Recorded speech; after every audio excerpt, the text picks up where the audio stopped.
Swaraj news కి స్వాగతం. ముందుగా ముఖ్యాంశాలు.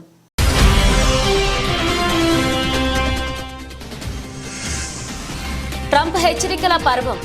పనామా కాలువను స్వాధీనం చేసుకుంటామన్న అగ్రరాజ్య అధ్యక్షుడు.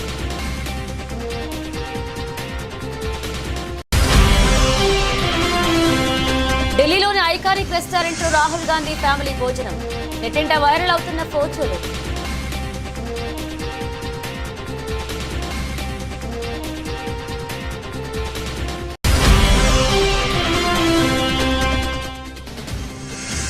సంధ్యా థియేటర్ ఘటనపై కేసులో బిగ్ ట్విస్ట్. దర్యాప్తు ముమ్మరం చేసిన అధికారులు.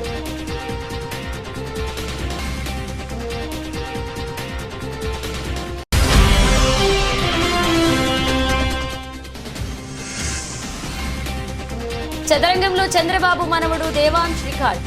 హర్షం వ్యక్తం చేసిన నారా కుటుంబం.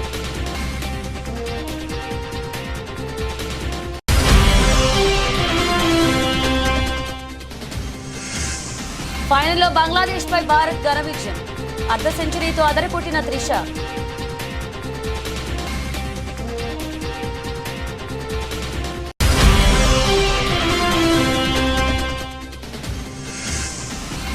నేను వెళ్లి శ్రీతేజ్ను పరామర్శించా.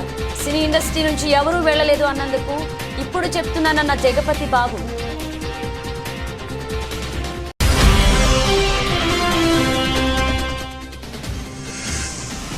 స్టాక్ మార్కెట్లో కొనుగోళ్ల ఉత్సాహం. లాభాలతో షూరైన సూచీలు.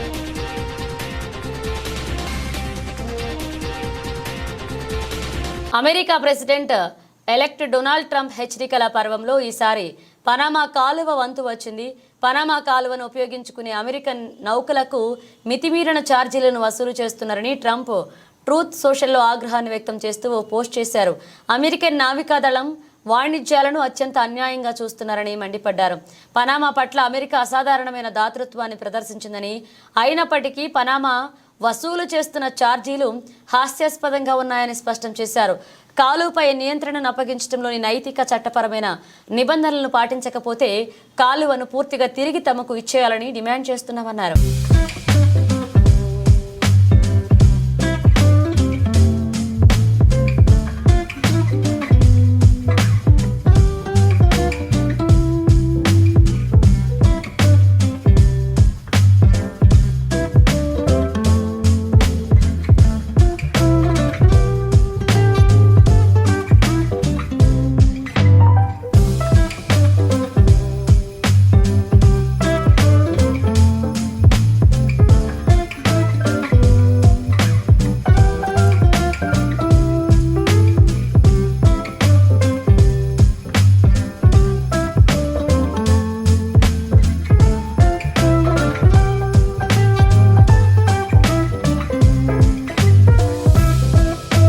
లోక్సభ ఎన్నికల నుంచి ఇటీవలే జరిగిన మహారాష్ట్ర ఎన్నికల వరకు, ఆ తర్వాత పార్లమెంట్ సమావేశాల్లో ఎంతో బిజీగా కనపడ్డారు కాంగ్రెస్ నేతలు రాహుల్ గాంధీ, ప్రియాంక గాంధీ.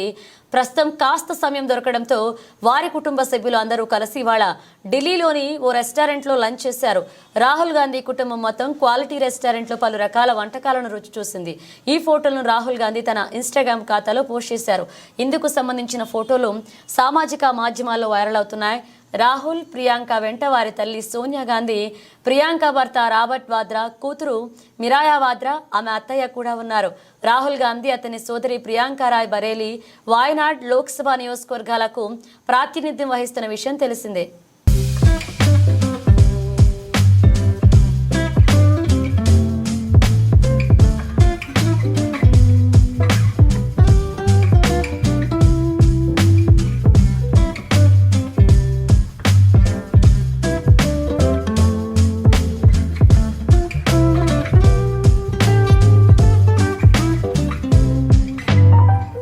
సంధ్యా థియేటర్ ఘటనపై కేసులో పోలీసులు దర్యాప్తునకు ముమ్మరం చేశారు. ఇప్పటికే ఈ కేసులో సినీ నటుడు అల్లు అర్జున్కు మధ్యంతర బెయిల్ను హైకోర్టు మంజూరు చేసిన విషయం తెలిసిందే.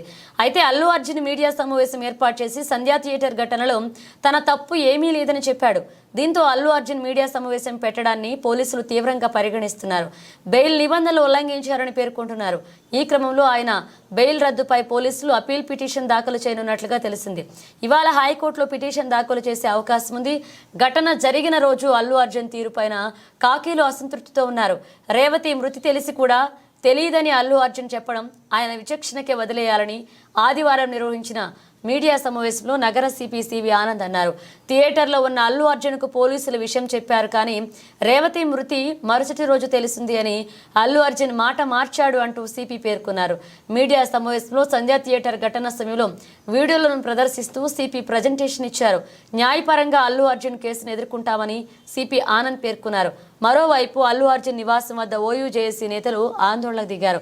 ఈ క్రమంలో పోలీసులు 6 ఓయూ జేఏసీ నేతలను అరెస్ట్ చేసి జూబ్లీహిల్స్ పోలీస్ స్టేషన్కు తరలించారు.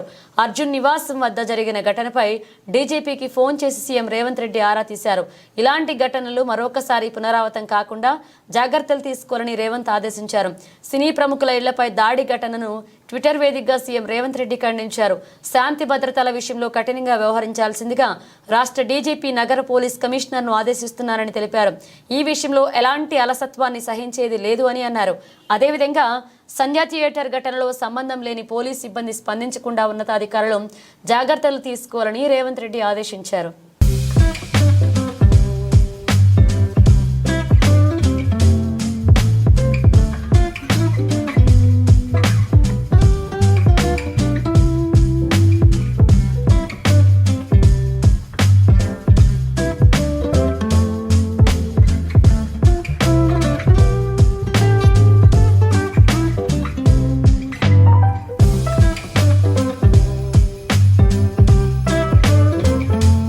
ముఖ్యమంత్రి నారా చంద్రబాబు నాయుడు మనవడు నారా దేవాంశ్ చదరంగంలో వేగంగా పావులు కదపడంలో రికార్డు సృష్టించాడు. చెక్మేట్ సాల్వా 175 ఫజిల్స్ సాధించడంలో world book of records London నుంచి నారా దేవాంశ్ ధృవపత్రం సాధించారు. నారా దేవాంశ్ రికార్డు సాధించడం పట్ల నారా కుటుంబం హర్షం వ్యక్తం చేసింది. ఈ సందర్భంగా దేవాంశ్ తండ్రి మంత్రి నారా లోకేష్ స్పందించారు. దేవాంశ్ చెస్ను ఎంతో ఇష్టంగా స్వీకరించి కొన్ని వారాలుగా ఈ రికార్డు కోసం శ్రమించాడని పేర్కొన్నారు. చదరంగంలో శిక్షణ ఇచ్చిన రాయ్ చెస్ అకాడమీకి ఆయన ధన్యవాదాలు తెలియజేశారు.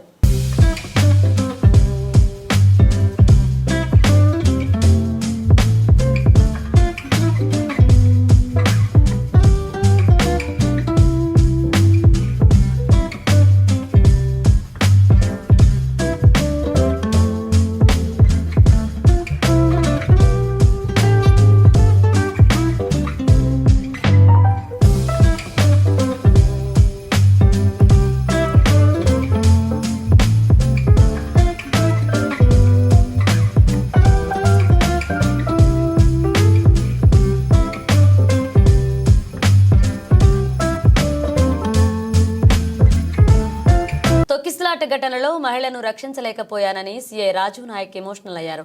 ఆమెను కాపాడలేదనే బాధ ఇంకా వేధిస్తోంది అని కంటతడి పెట్టుకున్నారు. ఆసుపత్రిలో చికిత్స పొందుతున్న బాబు శ్రీతేజ్ త్వరగా కోలుకోవాలని ఆకాంక్షించారు. అల్లు అర్జున్ టీం నుంచి తనకు ఎలాంటి సమాచారం లేదని, థియేటర్ యాజమాన్యంతో మాత్రమే కాంటాక్ట్ ఉందని పేర్కొన్నారు. తాను కూడా తొక్కిసలాటలో చనిపోతానని అనుకున్నట్లుగా చెప్పారు. సార్, ఫస్ట్ ఆఫ్ ఆల్ చాలా బాధ అనిపిస్తుంది సార్. 15 రోజుల నుంచి ఈ సంఘటన నా చేతుల లేదు. పాప మాకు శాంతి కలగాలని వాళ్ళ కుటుంబానికి ఒక ప్రాణాన్ని కాపాడలేకని ఒక బాధ నాకు ఒక 15 రోజుల నుంచి ఇదే అవుతుంది సార్. ఎందుకంటే నా చేతుల్నే చాలా ట్రై చేసిన సార్. చాలాసేపు తనలైనా నేను మా మౌనిక ఎస్ఐ అసలు చెప్పలేని ఇది సార్. 15 రోజుల నుంచి నా మదిలో మెలుతూ ఉంది. ఆ దేవుని భగవంతుల్లా ఆ బాబు కోలుకోవాలని నేను కోరుకుంటున్నాను సార్. ఆ రోజు జరిగిన సంఘటన సార్, మేనేజ్మెంట్కు నేను బ్యాక్ సైడ్ నేను రాసి మేనేజ్మెంట్కి ఇంటిమేషన్ ఇచ్చిన సార్. నాకు పై వాళ్ళ అల్లు అర్జున్ టీం నుంచి మనకు ఎలాంటి ఇంటిమేషన్ లేదు సార్. మా ఓన్లీ మేనేజ్మెంట్ నుంచి విజిట్ అనేది ఉంది సార్. ఆ విజిట్కి నేను మా సీనియర్ ఆఫీసర్తో మాట్లాడి నేను చూసి ఆ 2 థియేటర్లు ఒకటే ప్లేస్లో ఉండడం సార్. ఆ ప్లేస్లో ఉండడం 2 థియేటర్లకు ఒకటే ఎంట్రీ ఒకటే ఎగ్జిట్ సార్. 35 and 70 mm అది పాసిబుల్ కాదానికి అదే పేపర్ కాపీ టు SHOకి ఒకటి వచ్చింది సార్. దాని బ్యాక్ సైడ్ నేనే నా స్వయాన రైట్ ముందు రాసి మేనేజ్మెంట్కి వెళ్ళినా సార్. వాళ్ళ అల్లు అర్జున్ టీం కాంటాక్ట్ మాకు లేదు సార్. సో మేనేజ్మెంట్ వాళ్ళకి ఇంటిమేషన్ చేయాలి సార్ ఇది. సో ఇంకోటి సార్, బిఫోర్ 2 hours నుంచి నేను స్ట్రగుల్ చేస్తున్నా. మీడియా మిత్రులు అందరూ ఉన్నారు, చాలామంది, ఒక దాదాపు 100 మంది ప్రెస్సులు ఉన్నారు. 2 hours నుంచి మేము, మా SI Mounika lady officer, so ఎంతోగానో ట్రై చేస్తున్నాం క్రౌడ్ ఫుల్ కంట్రోల్ చేయడానికి. సో మేనేజ్మెంట్ మా ఎదురుగానే ఆ గ్రిల్ గిట్స్ ఇరగడము, నేను పడిపోవడం, దేవుని వల్ల అది భగవంతుని ఈ రోజులు ఉన్నామంటే అది ఏమున్నాం. కానీ ఫస్ట్ ఆఫ్ ఆల్ నేనే గద్వాల జిల్లా కాచిగూడ రైల్వే స్టేషన్ నుంచి పాండిచ్చేరి వెళ్తున్న రైలు గద్వాల వచ్చేసరికి ఏసీ బోగిలో మంటలు చెలరేగడంతో గద్వాల రైల్వే స్టేషన్లో రైలును ఆపేశారు రైల్వే అధికారులు. ఏసీ బోగిలలో మంటలు చెలరేగడంతో రైలును ఆపి ప్రయాణికులను దింపారు రైల్వే అధికారులు. చెన్నైకి వెళ్తున్నాం సార్. స్టేషన్ గద్వాల స్టేషన్ రాగానే ఇక్కడ నుంచి B4లో నుంచి పొగలు రావడం జరిగింది. మేము జస్ట్ ఏదైనా ప్రాబ్లం అనుకున్నాము, కానీ ఆగిన ఒక 10 నిమిషాలుగా పొగలు ఎక్కువైనాయని చెప్పి అందరం పొగలు ఉన్నందరూ కింద తిప్పేసి బయటకు వెళ్ళిపోతాం. ఒక 20 minutes అవుతుంది, 20 minutes అవుతుంది. ఇంకా వస్తున్నాయి అవకాశం ఉండదు సార్. ప్రయాణం పోవాలి ఖచ్చితంగా. ఇదే ప్రాబ్లం స్టేషన్లో జరిగింది కాబట్టి మేము రెక్టిఫై చేసుకోగలం. అదే ఎక్కడైనా మార్గ మధ్యలో జరిగితే ఆ మంటలు ఇంకా చెలరేగే అవకాశం ఉంటుంది, అప్పుడు ఎవరు కాపాడడానికి అవకాశం ఉండదు. కాబట్టి ఇట్లాంటివి ఇంకా జరగకూడదని నేను ఆశిస్తున్నాను సౌత్ సెంట్రల్ రైల్వే. ఖమ్మం జిల్లా వైరా నియోజకవర్గ కేంద్రం ఎమ్మెల్యే క్యాంపు కార్యాలయంలో నిరుపేద లబ్ధిదారులకు కళ్యాణ లక్ష్మి, షాదీ ముబారక్ చెక్కులు పంపిణీ చేశారు ఎమ్మెల్యే మాలోత్ రామ్దాస్ నాయక్. ఇందిరమ్మ రాజ్యం, కాంగ్రెస్ పార్టీ ప్రభుత్వం, మీ అందరి ఆశీస్సులతోని, మీరందరి శక్తితోని ఈ రాష్ట్రంలో రేవంత్ రెడ్డి గారి నాయకత్వాన ముఖ్యమంత్రిగా, మరి రాష్ట్ర ఉప ముఖ్యమంత్రి భట్టి విక్రమార్క గారు, మంత్రి గారు అన్న శ్రీనివాస్ రెడ్డి గారు, మంత్రి గారు తుమ్మల నాగేశ్వరరావు గారు, మన ఎంపీలు రఘురామ్ రెడ్డి గారు, రేణుకా చౌదరి గారు, మరి వీరందరి జిల్లా పక్షాన మీ అందరి ఆశీస్సులతో ఇందిరమ్మ రాజ్యంలో మీ అందరికీ రావాల్సింది వచ్చే దాంట్లో అందరూ పనిచేస్తున్న నేపథ్యంలో ఏదైతే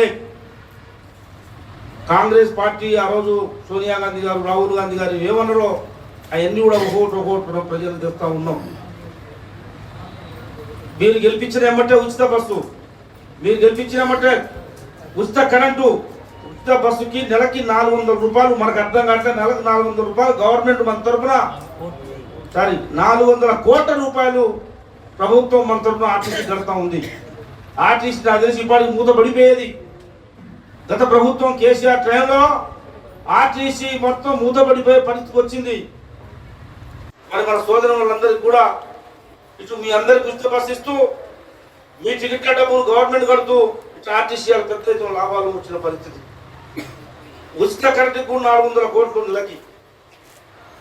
ఈ దేశంలో ఎక్కడా కూడా ప్రధానమంత్రి మోడీ గారి రాష్ట్రంలో కూడా జరగని రుణమాఫీ 1,00,000 రూపాయలు ఇస్తానని చెప్పేసి కేసీఆర్ గారు 10 సంవత్సరాల్లో 4 సార్లు 4.25 ఇస్తే మన వడ్డీ కూడా పనిచేయాలి. మన నిన్న మన అసెంబ్లీ అదే కూడా ఆయన గారు ఒకేసారి 1,00,000 రూపాయలు ఇచ్చుంటే రాజశేఖర్ గారు ఇచ్చినట్టుగా బ్యాంకులలో మన ఖాతాలు ఒక లెక్కలోకి వచ్చాయి, ఒక పద్ధతిలోకి వచ్చాయి, ఒక సిస్టంలోకి వచ్చాయి. కానీ సంవత్సరానికి 4 దఫాలు ఇచ్చరికి ఆయన గారు ఇచ్చేటప్పుడు వడ్డీ సరిపోక, ఈ 10 సంవత్సరాల్లో వడ్డీ సరిపోక ప్రభుత్వం కడతారు కదా అని చెప్పేసి కేసీఆర్ అని నమ్మకం ఉంటే ఆ డబ్బులు ఇలా తడిసిపోయి అసలు వడ్డీ మొత్తం కలిపి 2 లక్షలు, 3 లక్షలు, 4 లక్షలు అయిన పరిస్థితి మనం అప్పుల పాలైనాం. ఇవన్నీ గ్రహించి 2 లక్షలు ఇస్తామని చెప్పిన మాట వాస్తవం. 2 లక్షలు ఇస్తామని చెప్పిన మాట ప్రకారం, రాహుల్ గాంధీ గారు ఇచ్చిన మాట ప్రకారం, రేవంత్ రెడ్డి గారి నాయకత్వంలో మీ అందరికీ 2 లక్షల రూపాయల రుణమాఫీ అందరికీ 70% వారికి పడ్డది అని చెప్పేసి మీ అందరికీ మనం చేస్తా ఉన్నాం. కొంతమంది పడకపోవచ్చు. దాని తర్వాత అనివార్య కారణాల వల్ల రేషన్ కార్డు లేక, అకౌంట్ తప్పు పోయి, ఆధార్ కార్డుల పొరపాటు పడి కొంతమంది రాకపోతే మన నవంబర్ 30వ తారీఖు కూడా చివరికి అటువంటి ఖాతాలకు కూడా 2,700 కోట్ల రూపాయలని మహబూబ్ నగర్ నుంచి, మన వైరా నియోజకవర్గం నుంచే 2 లక్షల వరకు మొత్తానికి వేసేసారు. హన్మకొండ జిల్లా సాయంపేట మండల కేంద్రంలో రాజ్యాంగ నిర్మాత డాక్టర్ బాబాసాహెబ్ అంబేద్కర్ పై కేంద్ర హోంమంత్రి అమిత్ షా పార్లమెంట్లో చేసిన వ్యాఖ్యలను భూపాలపల్లి ఎమ్మెల్యే గంట్రా సత్యనారాయణరావు ఖండించారు. మండల కేంద్రంలోని అంబేద్కర్ సెంటర్లో కాంగ్రెస్ పార్టీ నేతలు నిర్వహించిన నిరసనలో ఎమ్మెల్యే పాల్గొన్నారు. ఈ సందర్భంగా ఎమ్మెల్యే మాట్లాడుతూ కేంద్ర హోంమంత్రి అమిత్ షా పార్లమెంట్లో ప్రతిపక్ష ఎంపీలను ఉద్దేశించి పార్లమెంట్లో అంబేద్కర్ అని పదే పదే ప్రస్తావించడం కంటే అందుకు బదులుగా ఏదైనా దేవుణ్ణి స్మరించుకుంటే స్వర్గం దొరుకుతుందని మాట్లాడడం దేశ ప్రతిష్టతకు మంచిది కాదు అన్నారు. వెంటనే వారి అనుచిత వ్యాఖ్యలను వెనక్కి తీసుకుని దేశ ప్రజలకు క్షమాపణ చెప్పాలని అన్నారు. బాబాసాహెబ్ అంబేద్కర్ రాజ్యాంగాన్ని అమలు చేయాలని విలువలను మంటగలుపుతున్నారని పార్లమెంట్ సభ్యులు అడగడంతో పార్లమెంట్ సభ్యుల మీద అనుచిత వ్యాఖ్యలు ఏదైతే అంబేద్కర్ అంటారు, అంబేద్కర్ బదులు మీరు గుళ్ళో ఉన్న దేవుణ్ణి తలుచుకోండి స్వర్గం పోతారని ఏదైతే మరి మాట్లాడడమో ఇది ప్రజాస్వామ్యాన్ని, అంబేద్కర్ రాసినటువంటి రాజ్యాంగాన్ని తుంగలో తొక్కే విధంగా, మంటలు కలిపే విధంగా అంబేద్కర్ వాక్యాలు. ఇది ప్రజాస్వామ్యము మొత్తం కూడా తీవ్రంగా ఖండించవలసినటువంటి అవసరం ఉంది. అంబేద్కర్ రాసినటువంటి రాజ్యాంగం ఏదైతే అంబేద్కర్ని అవమానించిందో ఆయనను వెంటనే క్యాబినెట్ నుంచి బర్తరఫ్ చేయాలని భారతదేశ వ్యాప్తంగా కూడా నిరసన తెలిపిన దాన్ని ప్రధానమంత్రి సమర్థించుకునే విధంగా ఈరోజు మాట్లాడము సిగ్గుసేట్ అయినటువంటి విషయం. ఈరోజు వెంటనే అమిత్ షాను క్యాబినెట్ నుంచి బర్తరఫ్ చేసి ఈ దేశానికి క్షమాపణ చెప్పాలని మేము డిమాండ్ చేస్తున్నాం. ఆయన రాసినటువంటి రాజ్యాంగ విలువల ప్రకారంగానే పేదలు, బడుగులు, బలహీన వర్గాలకు రిజర్వేషన్ కల్పించడమే కాకుండా చట్టసభల్లో అదేవిధంగా హన్మకొండ జిల్లా సాయంపేట మండల కేంద్రంలోని రైతు వేదికలో వివిధ గ్రామాలకు చెందిన మొత్తం 19 మంది సీఎంఆర్ఎఫ్ లబ్ధిదారులకు 4,98,000 రూపాయల విలువైన చెక్కులను భూపాలపల్లి నియోజకవర్గ ఎమ్మెల్యే గండ్రా సత్యనారాయణరావు అందజేశారు. అనంతరం ఎమ్మెల్యే మాట్లాడుతూ అన్ని వర్గాల ప్రజలకు అండగా నిలవడమే రాష్ట్ర ప్రభుత్వ లక్ష్యమన్నారు. పేద ప్రజలను ఆర్థికంగా ఆదుకునేందుకు ప్రజాప్రభుత్వం అనేక సంక్షేమ పథకాలు అమలు చేయడం జరుగుతుందని ఎమ్మెల్యే గుర్తు చేశారు. మానవతా దృక్పథంతో సీఎం రేవంత్ రెడ్డి దరఖాస్తు చేసుకున్న ప్రతి ఒక్కరికి ఆర్థిక సహాయాన్ని మంజూరు చేస్తున్నట్లుగా పేర్కొన్నారు. అనంతరం మండలంలోని పలువురు రైతులు వ్యవసాయ శాఖ ఆధ్వర్యంలో ఉచిత వరి విత్తనాల బ్యాగులను ఎమ్మెల్యే అందజేశారు. ఆ ధరణి పోర్టల్ వల్ల మన యొక్క అధికారాలని తీసి వేరే దేశపోనికి అప్పచెప్పి వాడి ఇష్టానుసారంగా మనకు హక్కులను కాలరాసినటువంటి మరి గత ప్రభుత్వం రైతుల హక్కులను కాలరాయడం జరిగింది. కనుక దాన్ని దృష్టిలో పెట్టుకొని ఆ ధరణిని రద్దు చేసి కాసు కాలంలో పేరు ఎక్కియడం, అదేవిధంగా భూమి ఏదైతే కారజ్ ఖాతా కానీ, సీలింగ్ ల్యాండ్ కానీ, ప్రభుత్వ భూమి కానీ, ఫారెస్ట్ భూమి కానీ, ఖరీదు పెట్టి కొనుక్కున్నటువంటి భూమి కానీ ఆ భూములంటే మీకు సర్వే జరిపి పాస్ పుస్తకాలు ఇచ్చి రేపు రైతు భరోసా కానీ, యాక్సిడెంట్ అయితే రైతు బీమా కానీ, అదేవిధంగా బ్యాంకులో పోతే పంట రుణం వచ్చే విధంగా ఒక చట్టాన్ని తీసుకురావడం జరిగింది. అది భూభారతి. ఆ చట్టము తహసీల్దార్కు ఆర్డీఓలకి అధికారం ఉండే విధంగా, ఇంతకుముందు కలెక్టర్ యొక్క తంబు పెడితే ఓపెన్ అయ్యేది. గతంలో మాదిరిగా మనం భూమి దున్నుకుంటున్నాం, భూమిని నమ్ముకుంటున్నాం, మనకు బుక్కులేక అనేక అవస్థలు పడ్డాం. అలాంటి ఈరోజు అధికారాలను తహసీల్దార్లకే, ఆర్డీఓలకే. హన్మకొండ జిల్లా ఆత్మకూరు పోలీస్ స్టేషన్ పరిధిలోని అక్కంపేట గ్రామం వద్ద ఆటోలో తరలిస్తున్న గంజాయిని పట్టుకున్నారు పోలీసులు. ఈ సందర్భంగా ఆత్మకూరు సే సంతోష్ వివరాలు వెల్లడించారు. దామరి ఎస్ఐ అశోక్ అక్కంపేట వద్ద వాహనాల తనిఖీలు చేస్తున్న క్రమంలో అనుమానాస్పదంగా కనిపించిన ఆటోను తనిఖీ చేయగా 1,100 గ్రాముల ఎండు గంజాయి లభించిందని, దాని విలువ 27,500 ఉంటుందని పేర్కొన్నారు. వరంగల్ నుండి అక్రమంగా ఆత్మకూరుకు తరలించే క్రమంలో గంజాయి పట్టుకున్నట్లుగా నిందితుడు పెద్దాపూర్ గ్రామానికి చెందిన వంశీగాన్ అదుపులోకి తీసుకుని రిమాండ్కు తరలిస్తున్నట్లుగా సీఐ సంతోష్ తెలియజేశారు. ఈ సందర్భంగా గంజాయిని పట్టుకున్న ఎస్ఐని పోలీస్ సిబ్బంది సీఐ అభినందించారు.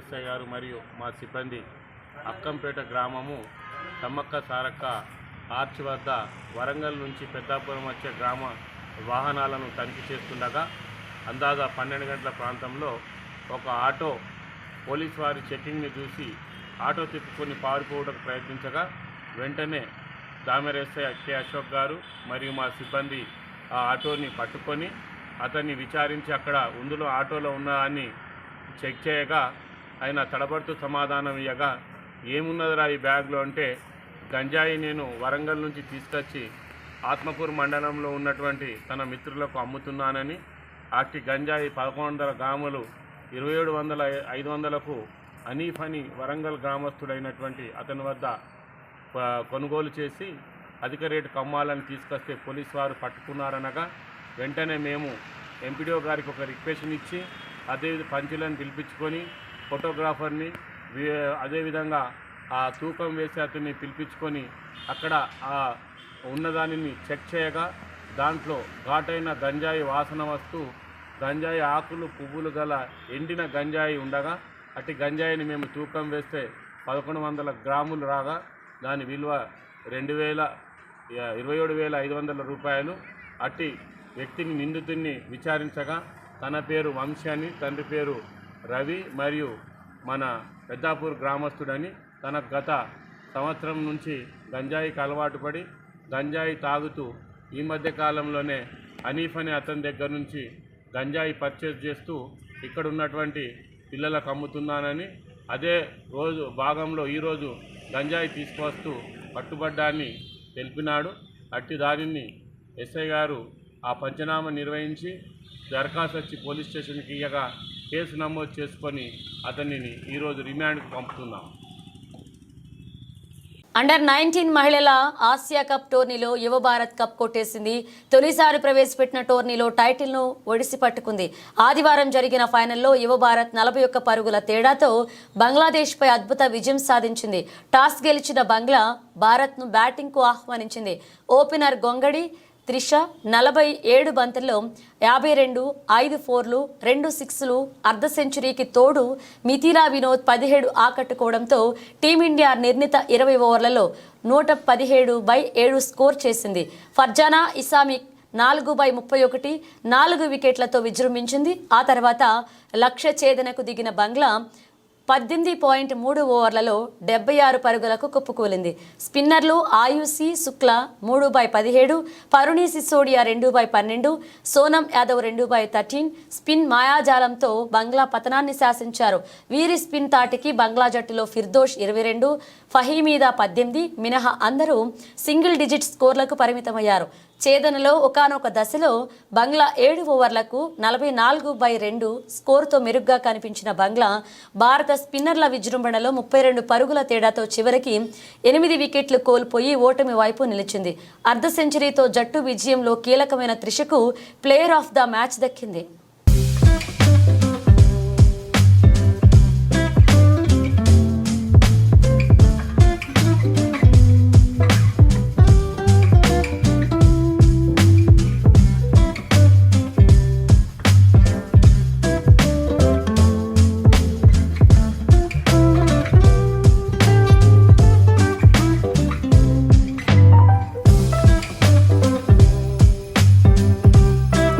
అల్లు అర్జున్ సంధ్యా థియేటర్ ఘటన రోజుకి మరింత చర్చగా మారుతున్న సంగతి తెలిసింది. అయితే నిన్న అసెంబ్లీలో రేవంత్ రెడ్డి మాట్లాడుతూ సినీ ప్రముఖులు అంతా అల్లు అర్జున్కి ఏమైంది, అతని ఇంటికి వెళ్లి పరామర్శించారు, అందులో ఒక్కరైనా ఆ కుటుంబాన్ని ఆ బాలుడిని పరామర్శించారా అంటూ ఫైర్ అయ్యారు.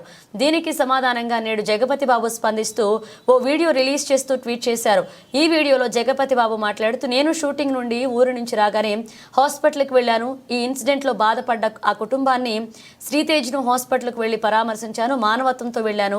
ఆ బాబు ఆరోగ్యం కుదుటపడుతుందని వాళ్లకు భరోసా ఇచ్చారన్నారు.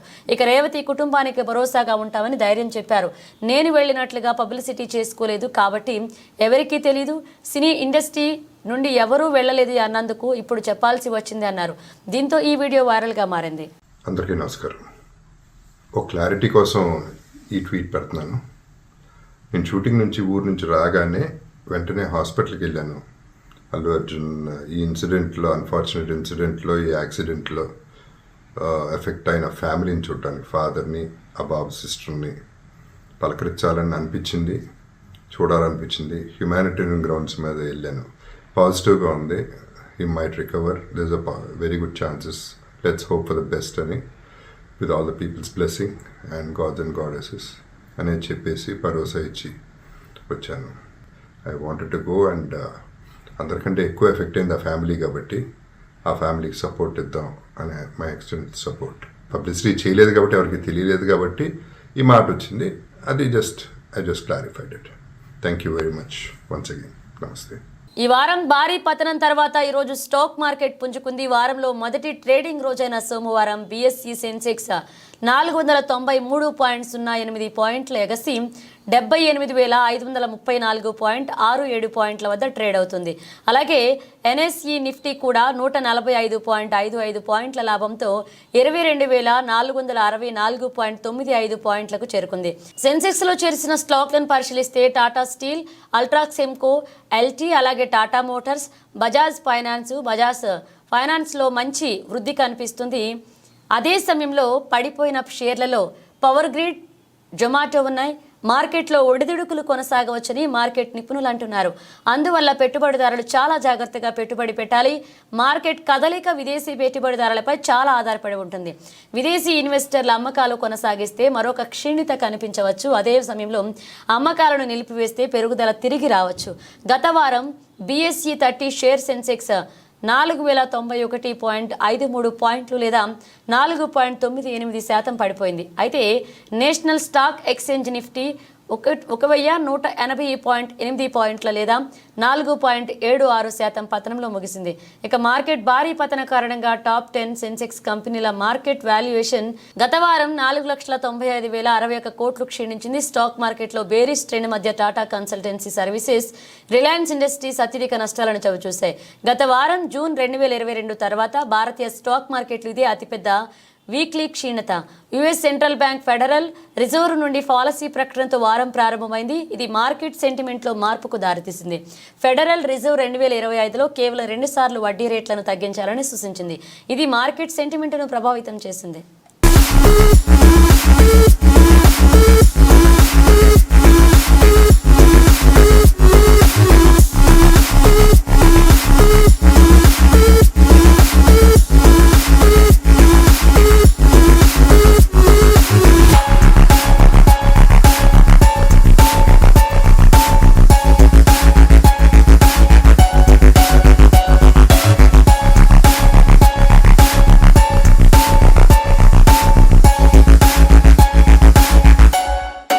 బులెటిన్ ముగించే ముందు హెడ్లైన్స్ మరోసారి.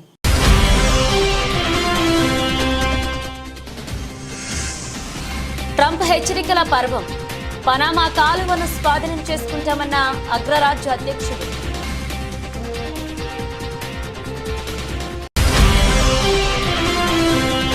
ఢిల్లీలోని ఐకానిక్ రెస్టారెంట్లో రాహుల్ గాంధీ ఫ్యామిలీ భోజనం.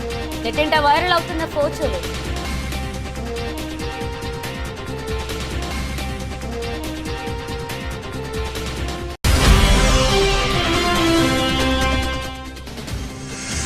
సంధ్యా థియేటర్ ఘటనపై కేసులో బిగ్ ఫీస్ట్. దర్యాప్తు ముమ్మరం చేసిన అధికారులు.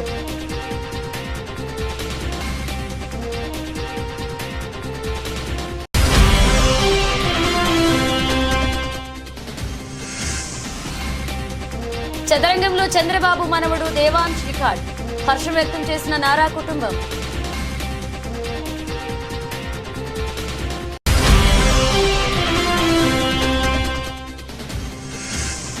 ఫైనల్లో బంగ్లాదేశ్ పై భారత్ ఘన విజయం. అర్ధ సెంచరీతో అదరకొట్టిన త్రిష.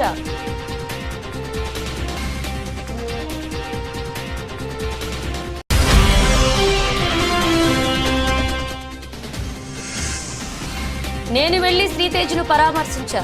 సినీ ఇండస్ట్రీ నుంచి ఎవరూ వెళ్లలేదు అన్నందుకు ఇప్పుడు చెప్తున్నానన్న జగపతి బాబు.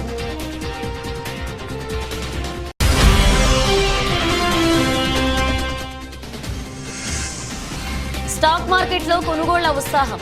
లాభాలతో షూరైన సూచీలు.